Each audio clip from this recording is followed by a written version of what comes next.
If you are a divorce solicitor and looking to grow in 2026, but you're uncertain what digital marketing strategies that you should be focusing on, should you be trying to team up with an SEO agency that deals with divorce solicitors or a PPC company that specifically goes after divorce lawyers or barristers?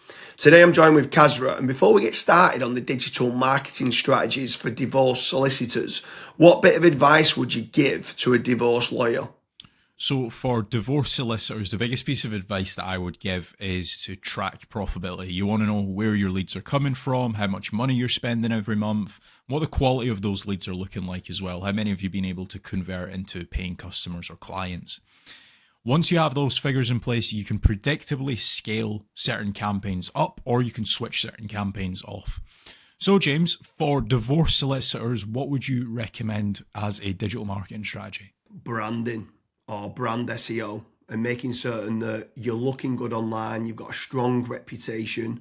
I think everything needs to start, the foundations need to start with a positive kind of brand SERP of who you are and what you do. So a SERP stands for search engine results page, and getting that branding right across the board then can lead on to other things of what you can be doing. It will improve your conversion rate on paid ads or social media. Any leads that you get in, the conversion rate would be good. If at the 11th hour, they're going to decide who you're going to go with, branding, I think, becomes very, very important. So I'd say that's the first thing that people need to get right for all digital marketing strategies.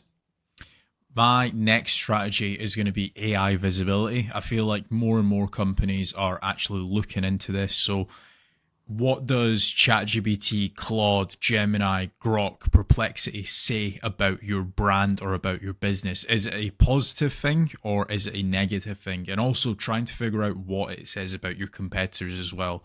And obviously trying to improve that's really important. Some people call it AI SEO, some people call it GEO, some people call it LLM optimization. But this is going to be a big thing in 2026 and also in the years to come as well.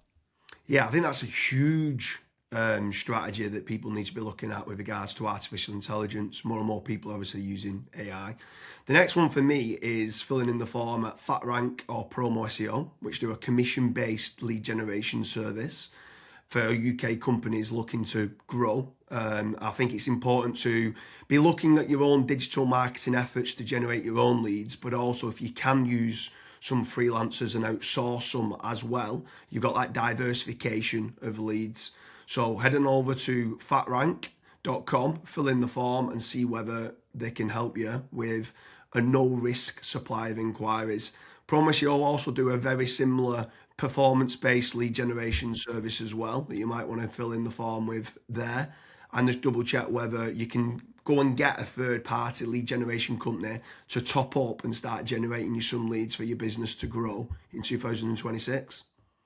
Yeah, and then next on the list is Google Business Profiles, so Google Map listings. This is like local SEO where you basically just try and get more reviews. You build out your Google Business Profile in your local area. Now, there's pros and cons to this. I think the biggest pro is that once it is actually ranking, you're going to be consistently generating leads. However, to get from nowhere, like let's say you do not have a Google Maps listing at all, to get it ranking to position number one, the issue you've got with that is there might be, let's say, a 60 or 100 review deficit. And to obviously get those reviews, you need leads. So it's one of those things. It's like the chicken and the egg. I for one just think it's good for personal branding or for branding of your company. So always try and get the Google Maps listing, but you should always know the pros and cons to it as well. Yeah, for certain. If you're in a local area, you want to try and get those local maps listing. For me, you need to be omni-channel and omnipresent. Yeah. I think the next part is SEO in general, so organic SEO. Can you be building up your website to try and get your website ranking better? If you are in local area, you might want to do your service with the area of where you cover. So like plumbing in Manchester, create a page for that. Hopefully then share that on the Google business profile of what you mentioned. But trying to get organic rankings, the amount of search volume that people are out there searching for different services of what you do, or it could be some blog posts that you could be doing as well. There's different strategies on there that you can be doing, but ideally you want good quality content, build up topical authority, and try and get some third-party backlinks to power up the site to get those organic SEO rankings. I think that's another big part that you need to be doing as part of your digital marketing strategies in 2026.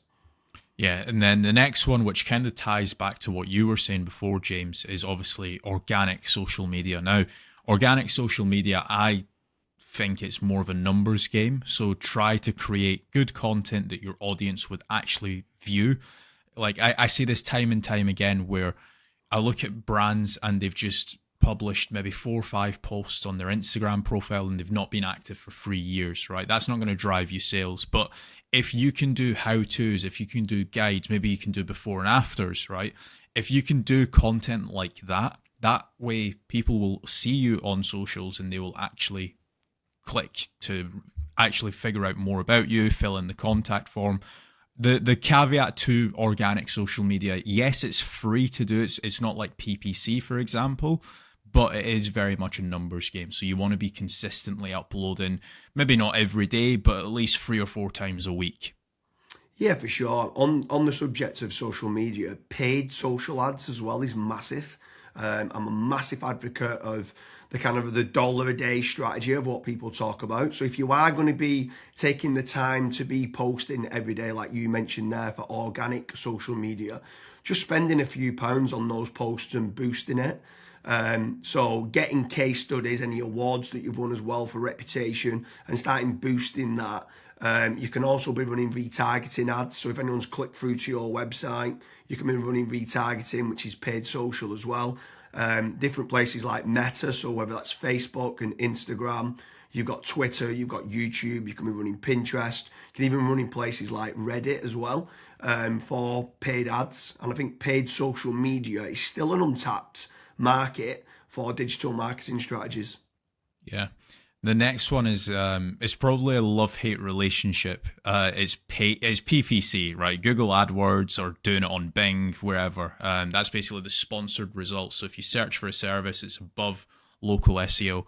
Now, I have spoken, and both myself and James, we've both spoken to so many business owners that are either they've spent 10, 15, 20,000 pound on it, and they've not had a single result, or they might have had a few leads and it's just not been of quality. Or you've got other guys that have spent hundreds of thousands on it and they're like, it's the best thing that's ever happened to my business. Now, the reason why people are either they absolutely love it or they absolutely hate it is probably down to how it's been set up. Like there's so many different nuances to PPC, like for example, having a really proactive negative keyword list, making certain that you have a set of banned IPs. Like, for example, your competitors could be clicking on your ads and that's deemed as what's called click fraud. Making certain that you've got a high converting landing page, making certain that you KPI your sales team. So when a PPC lead comes in, that is one of the first priorities that they actually take when it comes to contacting the lead. There's all of these different nuances, and if you're not on the ball with PPC, it's probably not going to work for your business. However, if you've got a really good, well-refined sales team, you've got a really good landing page, you've got a well-kept, up-to-date negative keyword list, you are using click fraud software, at that point, it will actually probably perform well for you. But again, just know the pros and cons to PPC. Yeah, for sure. There's certainly pros and cons. There's benefits of using it to get instant leads. But like you said, the amount of people that we speak to that have burnt a lot of budget and not had the inquiries and stuff that's come through as part of the digital marketing is pretty scary. While we're on the subject of paid, obviously we spoke about paid social ads, and now you've spoke there about PPC with Google or Bing. I'm going to throw in the mix paid ads on AI platforms. It's not fully rolled out as we're doing this video, but I know that ChatGPT are looking to try and roll out ChatGPT ads. Claude, Perplexity, other kind of LLMs might start rolling it out in 2026.